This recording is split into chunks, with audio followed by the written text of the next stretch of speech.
In today's video, we are going to talk about intonation. First, we will define intonation, and then afterwards, we will discuss in details rising and falling intonation. In this video, we are going to use various examples to help you learn and understand better. Intonation. Intonation is the rise and fall of voice in speaking. Intonation is about how we say things rather than what we say, the way the voice rises and falls when speaking. In other words, the music of the language. When we speak, the voice tends to rise, fall, or remain flat depending on the meaning or feeling we want to convey, whether surprise, anger, interest, boredom, gratitude, etc. Intonation therefore indicates the mood of the speaker. There are different types of intonation. First, we have the rising intonation. Second, falling intonation. Third, rise fall intonation. And then lastly, we have fall rise intonation.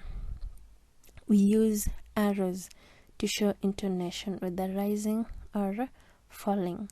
We use the downward arrow to show a falling intonation, and then the upward arrow to show rising intonation. Falling intonation, it is when the pitch of our voice falls at the end of the sentence. This usually happens in statements, WH questions, commands, and exclamatory sentences. You wanna watch this video up to the end because I'm going to show you exactly how to put the intonation markers the right way, so you don't wanna miss anything.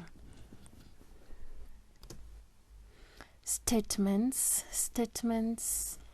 have a falling intonation. Statements, these are facts, thoughts, and opinions. For example, I like bananas. This is a statement. It therefore has a falling intonation. So we are going to put the arrow just before the word bananas. Nice to meet you. Arrow just before the word you. She traveled to China. Arrow just before the word China. Always ensure that you put the arrow before the last word in the sentence.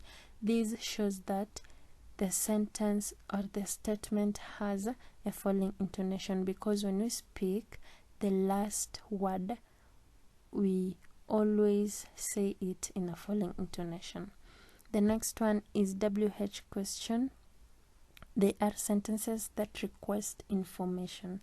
WH questions are interrogative sentences. They ask questions and they always end with a question mark. For example, what is your name?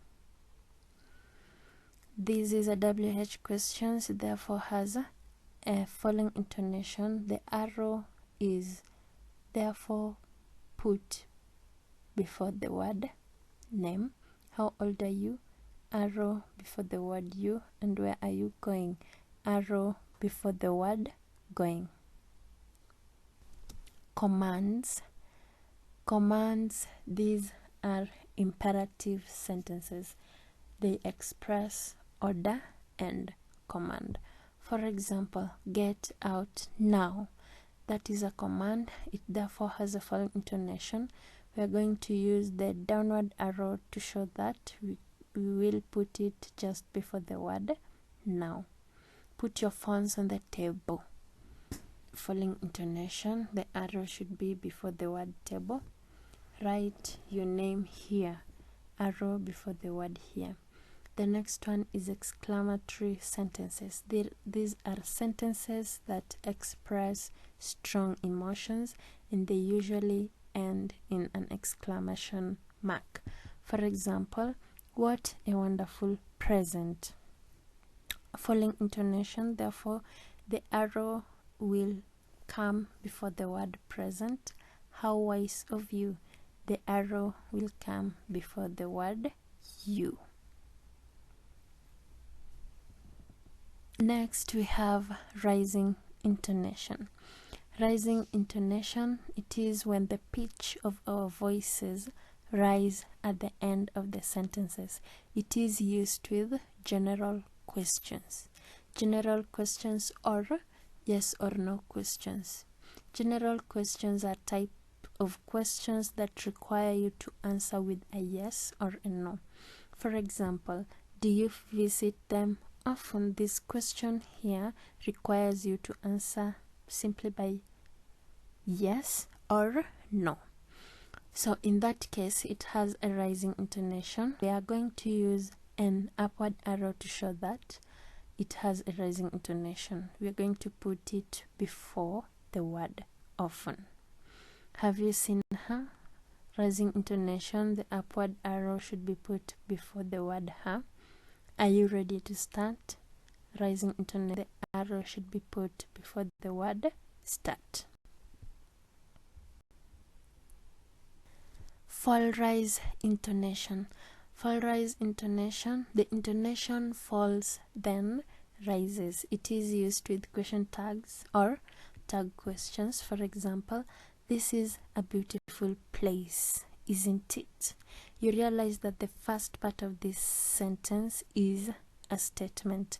This is a beautiful place. And we already know that statements have a falling intonation. Therefore, the first part of this sentence is going to have a falling intonation. We are therefore going to use the downward arrow to show that it has a falling intonation. So the arrow, we are going to put the arrow before the word place here. And then the second part is a tag question. We are now going to put the arrow, the upward arrow before the tag question. Therefore brings about fall rise. Brings about fall rise intonation. The second example, she knows him, doesn't she? The first part has a falling intonation because it is a statement, and the second part has a rising intonation because it's a tag question. The first arrow will be put before the word him, which is falling, and the upward arrow will be put before the word doesn't she. Rise fall intonation. Rise fall intonation, this is where the intonation rises then falls, usually in between the sentences. It is used with alternative questions, e.g. and alternative questions or choices. Alternative questions, these are questions that require you to choose between two things. For example, do you want coffee or tea? That question requires you to pick between coffee and tea. You pick one of them. So such questions have a rise fall intonation. When placing the intonation markers, the rising intonation falls on the first alternative, which is coffee, and then the falling intonation falls on the second alternative, which is tea. The second example, does she speak English or French? Rising intonation comes before the word English, and our falling intonation comes before the word French. Fall rise intonation also occurs in lists. In lists, the intonation falls on the last item. For example, 1, 2, 3, 4, 5. So the last item is 5, so it has a falling intonation. The intonation marker must be placed before the last item, and then the rest have a rising intonation. The second example, she bought bread, cheese, oranges, and apples. We already know that the last item has a falling intonation and the rest have a rising intonation. Your first intonation marker or the arrow must be before the first list, which is bread, then followed by cheese, oranges, and then the last one has a falling, which is apples.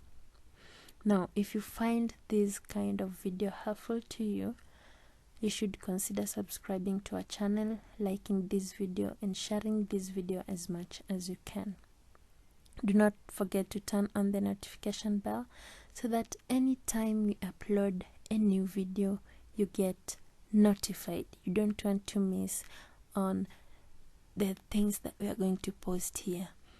Thank you for watching, and see you in my next video.